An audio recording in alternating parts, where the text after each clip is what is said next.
ప్రియులారా, దినమున మరొక శ్రేష్టమైన మాట ద్వారా మీ చెంతకు వస్తున్నాను. గమనించండి.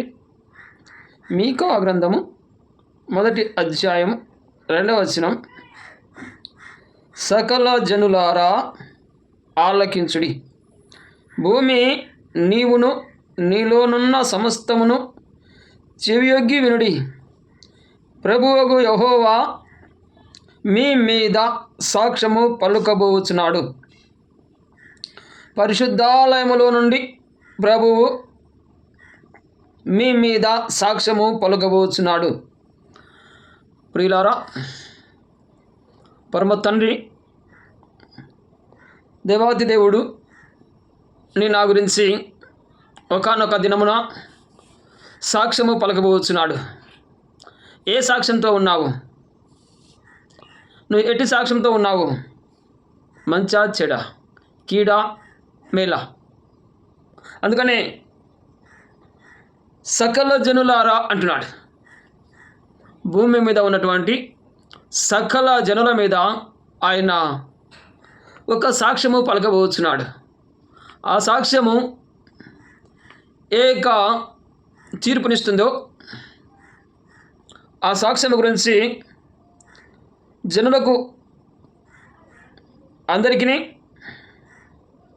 భూమి నీవును నీలోనున్న సమస్తమును, భూమి నీవును నీలోనున్న సమస్తమును ఎవడు తెలియజేస్తూ ఉన్నాడు అంటే, పరమందు ఆసినటువంటి అద్భుత ఉన్నత ఆకాశ సింహాసనాసినటువంటి దేవుడు పలుకుతున్న మాట. భూమి నీవును నీలోనున్న సమస్తమును చెవియొగ్గి వినుడి. చెవియొగ్గి శ్రద్ధగా జాగ్రత్తగా వినండి. గుర్తుపెట్టుకోండి అని హెచ్చరిస్తున్నట్లుగా చెవియొగ్గి వినుడి అంటే ఆయన అంటున్నాడు, పెడచెవి కాకుండా, విననట్టు కాకుండా శ్రద్ధ కలిగి ఆసక్తితో వినుడి. ఏమి వినాలట? ప్రభువు యెహోవా మీ మీద సాక్ష్యము పలకబోచున్నాడు. ప్రియులారా, ఈ లోకములో సృష్టికర్త అయినటువంటి యెహోవా నీ మీద సాక్ష్యము పలకబోచున్నాడు. అది ఏ సాక్ష్యము నీ దృష్టిలో నీకు కలిగి ఉన్నావో ఆ సాక్ష్యము ఆయన పలకబోచున్నాడు. ఆ సాక్ష్యము నిన్ను నిత్యరాజ్యమునకు వారసులుగానైనను, లేక పరలోకమునకు వారసులుగానైనను, లేక అగ్నిగుండమునకును నరకమునకును తీర్చేదిగా ఉంది. అదే ఆ సాక్ష్యంలో ఏ సాక్ష్యంలో నిలబడుతున్నావు? ఏ సాక్ష్యంలో నువ్వు నిలిచి ఉన్నావు? ఇప్పుడున్న స్థితిలో నీవు ఆయన సాక్ష్యము పలుకబోయే సమయానికి, ఇదే సమయంలో ప్రభు నీ మీద సాక్ష్యము పలకాలంటే నువ్వు ఏ సాక్ష్యం కలిగి ఉన్నావు? ప్రేమ కలిగిన సాక్ష్యమా? మృదువైన సాక్ష్యమా?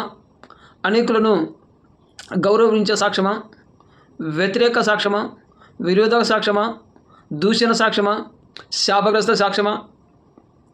ఏ సాక్ష్యమును బట్టి నీకు నీవే ఇప్పుడే ఇక్కడే ఆయన రాక మునిపే, నీ పోక మునిపే నువ్వు ఆ సాక్ష్యమును బట్టి గుర్తిరిగి, ఒకవేళ చెడు సాక్ష్యము కలిగి ఉండే స్థితిలో ఉంటే మంచి సాక్ష్యము కలిగించే స్థితిలోకి నువ్వు మారితే అప్పుడు దేవుడు నిన్ను నిత్య వారసత్వ రాజ్యములోకి నడిపించేవాడుగా ఉంటున్నాడు. ప్రియులారా, ఒక శ్రేష్టమైన మాట. ఒకరికి ఇద్దరికి, ఒక మతము, ఒక కులము, ఒక వర్గము, తేడా తారతమ్యము ఇక్కడ ప్రభు తెలియజేయట్లేదు. ఒకటే మాట తెలియజేస్తున్నాడు, సకల జనులారా ఆలకించుడి. సృష్టిలో ఉన్నటువంటి సకలమైనటువంటి జనులారా ఆలకించుడి. రంగు భేదం లేదు, భాష భేదం లేదు, వృత్తి భేదం లేదు, ఇక విద్య భేదం లేదు, జ్ఞానం భేదం లేదు, నీ యొక్క స్థితి భేదం లేదు, నువ్వు మనిషివి అని అయితే చాలు, ప్రభు లెక్కలో ఉన్నావు. అందుకని సకల జనులారా ఆలకించుడి అంటున్నాడు. సకల జనులారా ఆలకించు అని మరొక మాట తెలియజేస్తాను. భూమి నీవును నీలో ఉన్న సమస్తమును చెవియొగ్గి వినుడి. అందరికీ చెప్తున్నాడు, భూమి నీవు నీలో ఉన్న సమస్తమును చెవియొగ్గి వినుడి. ఏమి వినాలంట? ప్రభు యెహోవా మీ మీద సాక్ష్యము పలుకబోచున్నాడు. హల్లెలూయా. దేవాతి దేవుడు నీ మీద సాక్ష్యము పలుకబోచున్నాడు. నీ ప్రతి క్రియ ఆయన ఎరిగిన వాడైతేనే కదా, నీ ప్రతి కార్యము ఆయన లెక్కించబడితేనే కదా, నీ యొక్క ప్రతి నడునిక ఆయన దృష్టిలో జ్ఞాపకంలో ఉంటేనే కదా నీకు నీ మీద సాక్ష్యం పలకపోయేది. ఆ సాక్ష్యము చెడునా మంచిదా, కీడా మేలా, నీకు నీవే నాకు నేనే, ఇక్కడే గుర్తు తిరగచ్చు. అందుకని అంటున్నాడు, ఎక్కడి నుంచి పలుకుతాడట అంటున్నాడు, పరిశుద్ధాలయములో నుండి ప్రభువు మీ మీద సాక్ష్యము పలకబోచున్నాడు. పరిశుద్ధాలయములో నుండి ప్రభువు మీ మీద సాక్ష్యం పలకబోచున్నాడు. ప్రభు అంటున్నాడు మళ్ళా, అంటే యేసు ప్రభు అని, నా ప్రియ కుమారుడు ద్వారా మీ మీద సాక్ష్యం పలకబోచున్నాను. నా ప్రియ కుమారుడు ద్వారా మీ మీద నేను సాక్ష్యమును ఇవ్వబోచున్నాను. నే సాక్ష్యము ఇవ్వటప్పుడు నీవు నాకు క్షేమకరమైన, శ్రేష్టమైన, మంచి సాక్ష్యము కలిగి ఉండాలని దేవుడు ఆశిస్తున్నాడు. నువ్వు శ్రేష్టమైనటువంటి ఉన్నత స్థితిలో ఉండాలని దేవుడు ఆశిస్తున్నాడు. నువ్వు నరకమునకు ఎన్నడూ పోకుండా నిత్య రాజ్యమునకు వారసుడు కావాలని దేవుడు ఆశిస్తున్నాడు. మంచి సాక్ష్యము నీలో కావాలని దేవుడు ఆశిస్తున్నాడు. ప్రియులారా, ఇటు సాక్ష్యము కలిగి ఉన్నటకు నువ్వే స్థితిలో ఉన్నావో, ఏక పరిస్థితిలో ఉన్నావో, కీడులో ఉన్నావో, లేకుంటే శాపంలో ఉన్నావో, లేకుంటే ఏ అపస్థితిలో ఉన్నావో, లేకుంటే మేలైన స్థితిలో ఉన్నావో, అయితే నీ స్థితిని బట్టి, నీ యొక్క నడుక బట్టి ప్రభు సాక్ష్యము పలకబోచున్నాడు. ఆ సమయమునకు సిద్ధపడితమా? ఈ లోక జీవితంలో నీవు జీవించే జీవితం అంతయు దండకరమని ఆయన సాక్ష్యం ఇస్తాడు.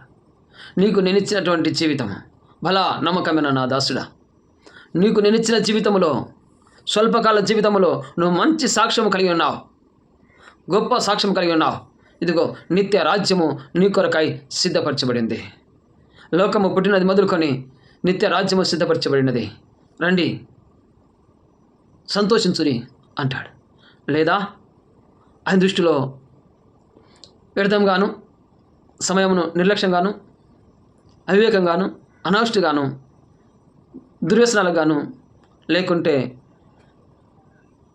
ఒక అనేకులను భగ్నపరిచేవారు గాను ఆయనకు అవిధేయులుగా ఉంటే, నమ్మకమైన దాసుడాండు, చెడ్డ దాసుడా, నేనిచ్చిన స్వల్ప జీవితంలో, స్వల్ప జీవితము నువ్వు నమ్మకంలా ఉండలేకపోయావే, నీ సహోదరిని నువ్వు ప్రేమించలేకపోయావే, నీ సహోదరి మీద నువ్వు జాలి కలగలేకపోయావే, నీ యొక్క శరీరమును, నీ యొక్క ఆత్మను నువ్వు రక్షించుకోలేకపోయావే, నువ్వు మరణమవుట నాకు ఇష్టం లేదు, కానీ నీ క్రియలు చెడ్డవైపోయానే. ఇదిగో లోకం పుట్టిన మొదలుకొని నీ కొరకాయ సిద్ధపరిచినటువంటి ఆ యొక్క నరకాగ్ని, నరకము, బిడ్డలారా, నరకము బహుఘోరము. దానిలో పడటం ఎవరికి ఇష్టం లేదు, కానీ ఆ క్రియలులో పాలివాగరి మారు మనసు పొందగా మారలేక కృషించిపోతున్నారు. ఇప్పుడైనా ఆయన సాక్ష్యం పలకబోతున్నాడు, మాట ఇస్తున్నాడు కనుక నిశ్చయముగా నమ్మదగిన దేవుడు నీ మీద సాక్ష్యం ఇస్తే నువ్వు నిలబడుటకు ఏ స్థాయిలో ఉన్నావో అయితే నీవే గమనించుకొని చక్కపరుచుకోవాల్సిందిగా ప్రభు ఇది నీకు ఆలోకించు అనే మాట సెలవిస్తున్నాడు. నిశ్చయముగా ఈ మాటలు హృదయంలో బదిలిపరచబడి మరుగల్పబడి నిశ్చయముగా దేవుని రాజ్యమునకు, పరిశుద్ధ సన్నిధికిని, పరలోక రాజ్యమునకును వారసులుగా, పౌరులుగా మీ ప్రవర్తనను మార్పు చెంది మీరు నిత్యరాజ్యములకు వారసులుగా, సంతోషభరితమైన ఆనంద జీవితమునకు, శ్రేష్టమైన జీవితమునకు వారసుగా మీరు పరాల్చబడినకు ప్రభువు మీతో ఉండి సహాయము చేయనుగాక.